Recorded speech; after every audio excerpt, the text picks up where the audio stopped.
To my 12 fellow survivors, greetings. I'm Carol Sturka. How's it going, Carol? We are back with my deep dive into this 5th episode of Season 1 of Pluribus. In this episode, we find another side of Carol where she's literally forced to taking care of herself because, as I predicted last week, the hive mind is afraid of her figuring out how to reverse things, but also because she's exposed some of the greatest weaknesses. Our lone wolf Carol finds out what the others like to consume, and I've got some ideas of what that might be, and oh boy, what she uncovers is gonna blow your mind because it's dark and quite disturbing. Think about the saying, wolves in sheep clothing, as we break down this episode. With all that said, let's dive into this episode, which is filled with stress and a lot of cartons of milk, and one of the coldest shoulders Carol has ever received. Full spoilers ahead.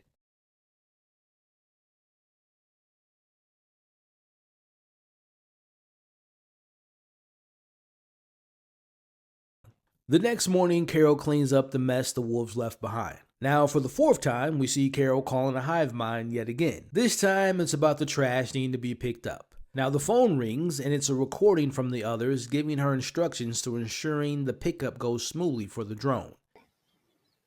We can pick up your trash, as long as it's bagged, and each bag weighs 17 pounds or less.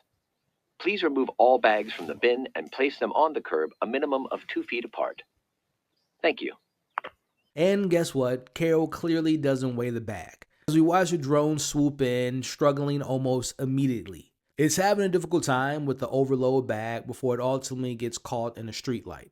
The drone breaks down, scattering Carol's trash and all of her problems right back onto the streets.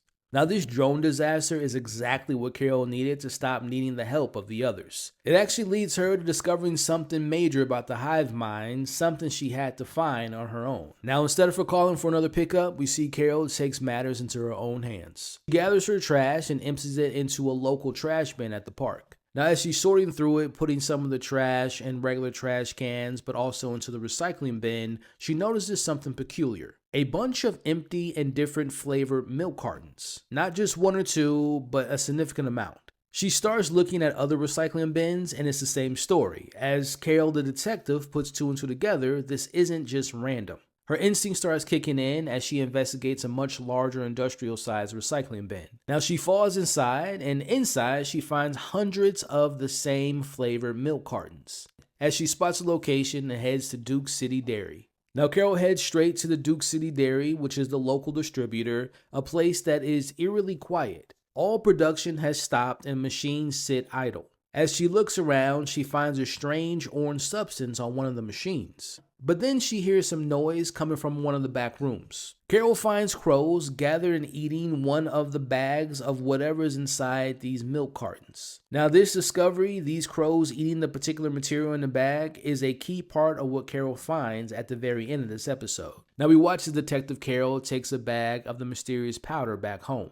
Armed with her apparent past chemical knowledge and a desire for answers, she performs some homemade tests, trying to figure out what's going on with this milk and the ingredients in the bag. We watch as Carol records an update, a video log for the others. In her research, she's learned that the infected aren't drinking regular milk at all. Instead, it's some strange liquid that's mixed with water into powdery stuff. She describes it as it being odorless, it has a weird texture, and it registers a 7.1 on the pH scale, making it completely neutral, which is similar to celery and water. But as she finishes her recording, a moment of doubt washes over her. She realizes the others may not even be watching these recordings.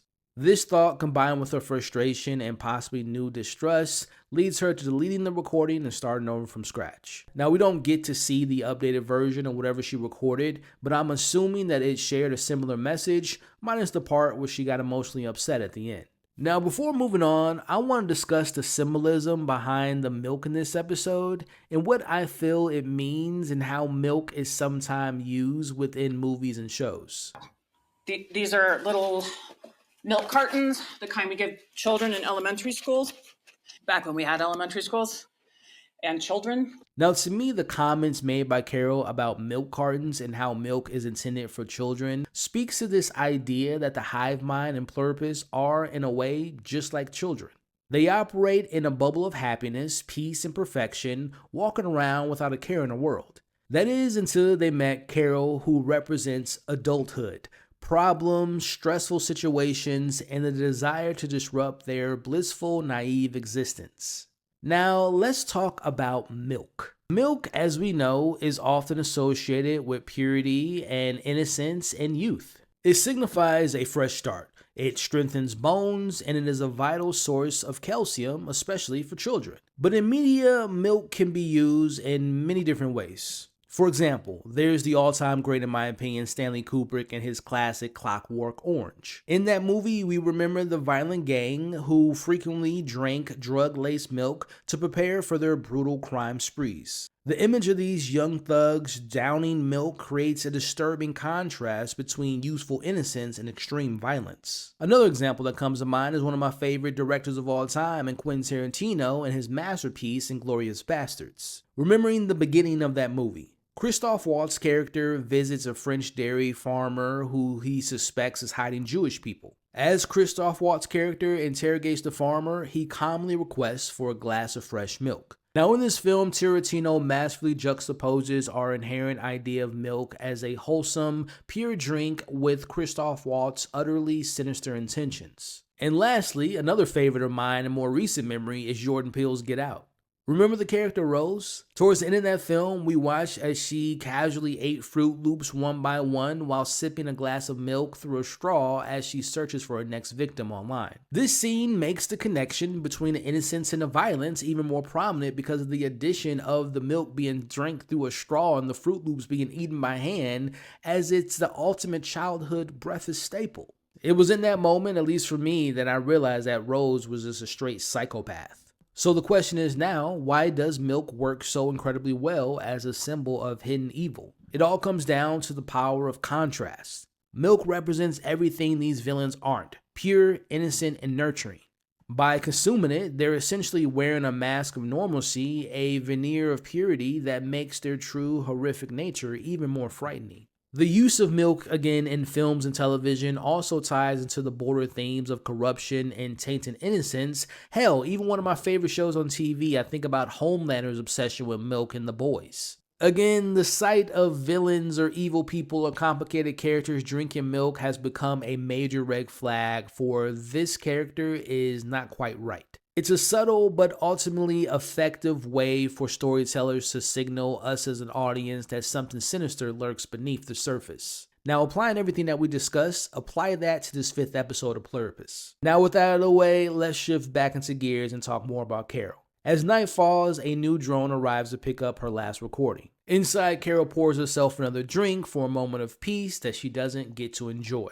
And that's because she hears some noise in the backyard, and it's the wolves again, but this time around there's a lot more of them. But also this time around, they're digging at Helen's grave. Carol runs outside this time around without hesitation, confronting the growling wolves. Her first instinct is to get a weapon as she dashes to the police car, desperately trying to get the gun, but she can't unlock it. Quick thinking Carol comes up with another game plan as she turns the sirens on and she drives the police car right into the backyard, crashing through her own fence and effectively making the wolves run away. It was here that I couldn't help but to see the wolves being used as a metaphor for Carol and what she thinks of the dangers and the intrusiveness of the hive mind. Think about it. They invade her space. They try to take Helen, digging at her grave. To Carol, they are dangerous, and she does everything in her power to prevent them from negatively affecting her life. It almost makes me think of the hive mind as wolves in sheep's clothing. They appear nice and peaceful, but underneath they are maybe dangerous animals. And maybe when they don't eat, they get aggressive and angry and dangerous, and remember that for later. The wolves in this episode to me feels like foreshadowing for later episodes. As we come to an end of this episode, now at the place that the bags are made, Carol heads inside. Inside, she finds a very large freezer. Now remember back in episode 3, the hive mind talked about the need for conservation? Now Carol opens that freezer and finds racks upon racks of what I'm assuming are the same items that we saw in the grocery store, which are a variation of frozen fruits and vegetables and just normal grocery store goods. Now Carol makes her way through the shelves and she comes across this covered bag, and at first she looks to be unsure what she's looking at, but she slowly backs away in shock to figuring out what it is. So remember early in this breakdown, I mentioned how I compared the hive mind to the wolves in sheep clothing and my thoughts of the ending being very dark and disturbing. Well, we've made it to that point in the breakdown. Think about the wolves digging into Carol's trash for food and later attempting to digging up Helen's body to eat. Now take that and apply it to the hive mind and how they're surviving. Remember back in episode 2 when we first met Zosha and they were loading up the bodies in that truck that had a milk logo on the side of it, and we saw a similar truck in episode 4 with a similar logo. I remember thinking to myself in episode 2, I wonder what they're doing with all these dead bodies of those who died during the joining. Now this answer may be crazy, it might be wrong, it might be dark and disturbing, but I believe the hive mind have used those dead bodies and they're actually consuming them. I believe they're processing the remains. I think they're chopping them up, reducing them, and mixing them into the dry material that's found in those dog bags. Now remember the crows earlier that we saw in the episode. Like, crows are known for eating human remains if need be, and they were eating the same material. I believe the hive mind isn't just seeking conformity, they are desperately consuming the dead to sustain their collective life.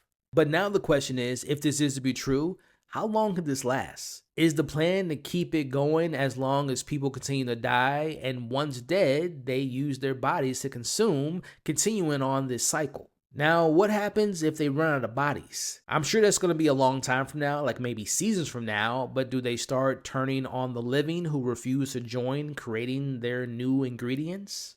Also, why humans? I can go down this rabbit hole with all these questions. For example, what if Carol stops the supply?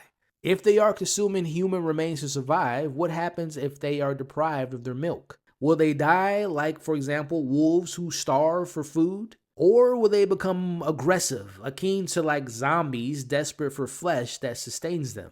Continuing that last point, if the dependency is broken, is there a possibility they might return to their normal human ways, or are they permanently wrapped by this horrific diet?